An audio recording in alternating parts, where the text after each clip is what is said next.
कि मैं number 1 profit हूं यीशु मसीह के नाम में। सरेआम माफी मांगे बजेंद्र सिंह, सच्चा पश्चाताप करे, बोले हाँ मैंने फेक हीलिंग किया, मैंने फेक भविष्यवाणी किया। अपने सारे गुनाहों को अगर आज भी वो कबूल कर ले, बिशप विजय इमानुएल उसके लिए दुआ करेगा, उपवास रख के दुआ करेगा, लेकिन वो सरेआम पश्चाताप करे, अपने पाप को वैसा ही करके अंगीकार करे जैसा उसने किया है। परमेश्वर के दास हैं विजय इमानुएल जी, उन्होंने बहुत ही एक अलग तरीके से बात की। जब उन्हें लगा कि हाँ सचमुच लोगों की प्रार्थना परमेश्वर के पास पहुंच रही है, तो सारा क्रेडिट अपने ऊपर लेने के लिए उन्होंने एक क्लिप में कहा है कि उसने मेरे पर आरोप लगाए और मुझे तू करके बोला, ये परमेश्वर का मैं अभिषिक्त दास हूँ और मेरे बारे में ऐसी बुराई करी, तो परमेश्वर ने पलटा लिया है, वो श्रापित होगा। एक बात और कहना चाहूँगी कि जो परमेश्वर के दास हैं विजय इमानुएल जी, उन्होंने बहुत ही एक अलग तरीके से बात की। जब उन्हें लगा कि हाँ सचमुच लोगों की प्रार्थना परमेश्वर के पास पहुंच रही है, तो सारा क्रेडिट अपने ऊपर लेने के लिए उन्होंने एक क्लिप में कहा है कि उसने मेरे पर आरोप लगाए और मुझे तू करके बोला, ये परमेश्वर का मैं अभिषिक्त दास हूँ और मेरे बारे में ऐसी बुराई करी, तो परमेश्वर ने पलटा लिया है, वो श्रापित होगा और वह जेल में सड़ेगा। और मैं कह रहा हूं कि आज उस व्यक्ति के लिए, आज मैं इस वेदी के ऊपर से बोल रहा हूं, विधवा हो जाएगी वो औरत, उजड़ जाएंगे उसके बच्चे और नाश हो जाएगा वो पास्टर जिसने मेरी चुगली खाई, बुराई की। ये भविष्यवाणी है उसके लिए। भले ही उन्होंने आपके साथ कुछ भी किया होगा, लेकिन आपको ऐसी बातें कहते हुए मुझे बहुत ही शर्म लग रही थी कि आप ऐसे कैसे कह सकते हैं और अपने मुंह से ही अपनी ही तारीफ कर रहे हैं कि मैं परमेश्वर का अभिषिक्त दास हूँ। अगर आप अभिषिक्त दास होते तो परमेश्वर का भय होता। जब आपको लगा कि लोगों की प्रार्थनाएं परमेश्वर तक पहुँच रही हैं और प्रॉफिट बाहर आने वाला है, तो सारा क्रेडिट अपने ऊपर ले लिया कि मैं प्रार्थना करूंगा कि मैं नंबर 1 प्रॉफिट हूं यीशु मसीह के नाम में। समस्त को प्रभु जीशु नाम मोर आंतरिक नमस्कार। ख्रीष्टर प्रिय भाई और भौणी मैंने आज भिडियो मध्य आम बजेंद्र सिंह तांको मिनिस्ट्री विषय आलोचना करवा।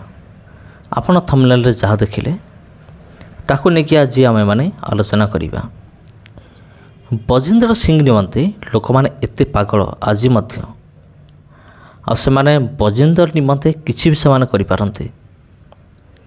अंधभक्ति एते परिमाण रे माने चारियारे व्यापी जाइए जे लोक मैंने आज मध्य निजर अंधभक्ति को से देखते और मतामत या जे सबकि मिछ अटे। सबकि प्रमाण को सामना रखिला पर मध्य लोक मानकर मतामत या जे से समस्त विषय मिछ अटे। बजेंद्र सिंह को मिछ केसरे फसा जाइए। आज मध्य एमती बजेंद्र सिंह भक्त मान सब अच्छा आज मध्य जो मैंने कि बजेंद्र सिंह को बचाइवाई किसी भी से करिपारन्ते। हाँ प्रिय बंधु कौन जो बजेंद्र सिंह को कोर्ट आजीवन कारादंड रे दंडित कर सारी एत सब इन्वेस्टिगेशन है पर एत सब प्रमाण को आखि आगे रखी विचारपति जितेबाला निष्पत्ति शुणेले जे बजेंद्र सिंह को आजीवन कारादंड है बोले आते अनेक अंधभक्त माने आमे कहीपर बजेंद्र भक्त और बजेंद्र सिंह अनेक भक्त माने से कौन कले से बजेंद्र सिंह को बचाइवाई मिछ वीडियो तैयारी करने आरंभ कले जेपरिक बजेंद्र सिंह कौन दोष ना आर कौन भूल ना आउ जड़े जन यूट्यूबर से कहले जे बजेंद्र सिंह को अरेस्ट करागला बोली भूमिकंप है मियाबार रे। ठीक है देखो यहाँ को प्रकार लॉजिक बजेंद्र सिंह अरेस्ट हम इंडिया रे हाँ भूमिकंप हम जाकि मियाबार रे। यहाँ को प्रकार लॉजिक मुझे बुझीपारनी। ଏମିତି ତ ଛୋଟ ବଡ଼ ଭୂମିକମ୍ପ ଆଗରୁ ହେଇ ଆସୁଅଛି, ଏବେ ସୁଦ୍ଧା ମଧ୍ୟ ହେଉଛି। ଆଉ ଏ ସମସ୍ତ ବିଷୟ ହେଉଛି ପ୍ରାକୃତିକ ଦୁର୍ବିପାକ ଯୋଗୁଁ ହେଉଛି। ତାକୁ ନେଇକି ଯଦି ତୁମେମାନେ ବଜେନ୍ଦ୍ର ସିଂଙ୍କର ଆରେଷ୍ଟ ସହିତ ତାକୁ ଯଦି ତୁଳନା କରିବ, ତାହେଲେ ତୁମଠାରୁ ବଡ଼ ମୂର୍ଖ ଆଉ କେହି ନାହିଁ।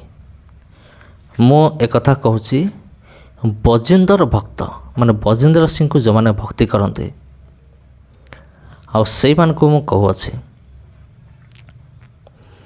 ଯେ ଏଇଭଳି ଚିନ୍ତାଧାରା ଠାରୁ ଦୂରରେ ରହିବା ସବୁଠାରୁ ଭଲ ହେବ। ଯିଏ ଭୁଲ ମାନେ ଏଇଟା ହେଉଛି ଭୁଲ, ଆଉ ଭୁଲକୁ ଠିକ୍ କରାଯାଇପାରିବ ନାହିଁ, କୁହାଯାଇପାରିବ ନାହିଁ। ଆଉ ହୁଏତ ବଜେନ୍ଦ୍ର ସିଂ ଅନୁତାପ କରିକି ନିଜର ଭୁଲର ପ୍ରାୟଶ୍ଚିତ କରିକି ହୁଏତ ପରମେଶ୍ୱରଙ୍କ ଠାରୁ ଦୟା ପାଇପାରନ୍ତି, କିନ୍ତୁ ଜଣେ ଦୋଷୀକୁ ନିର୍ଦ୍ଦୋଷ ବୋଲି କହିବା ଏଇଟା ବିଲକୁଲ ବି ଉଚିତ ନୁହେଁ। କାରଣ ଆମେମାନେ ଦେଖିଅଛୁ ଅନେକ ପ୍ରମାଣ ମିଳିସାରିଛି।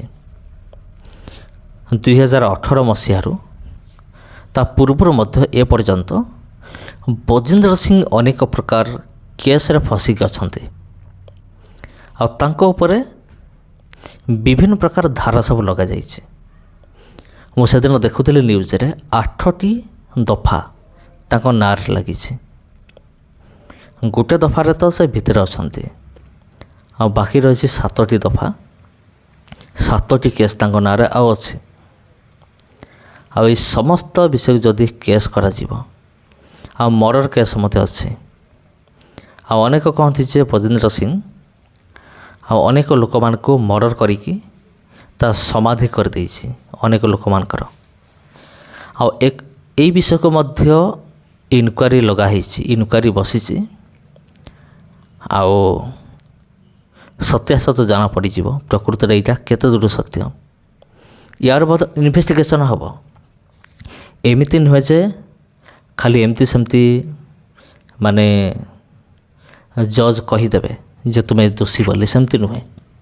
ଯେମିତିକି 2018 ମସିହାରେ ଯେଉଁ କେସ୍ ହେଲା, ତା ଯାଇକି ସମାଧାନ ହେଲା 2025 ମସିହାରେ। ଟିକେ ଦେଖନ୍ତୁ, 2018 ମସିହାରୁ 2025 ମସିହା ଦୀର୍ଘ 7 ବର୍ଷ ଧରିକି ଇନଭେଷ୍ଟିଗେସନ୍ ଚାଲିଥିଲା।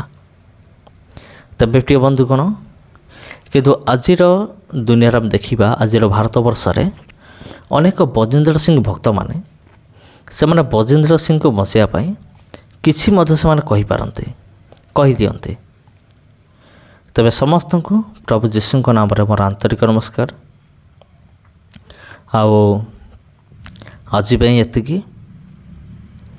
ଆଉ ପୁଣି ଥରେ ଦେଖା ହେବ ଆପଣଙ୍କ ସହିତ ଆଉ ଗୋଟେ ଭିଡ଼ିଓରେ, ଆଉ ଗୋଟେ ଅଧ୍ୟାୟରେ।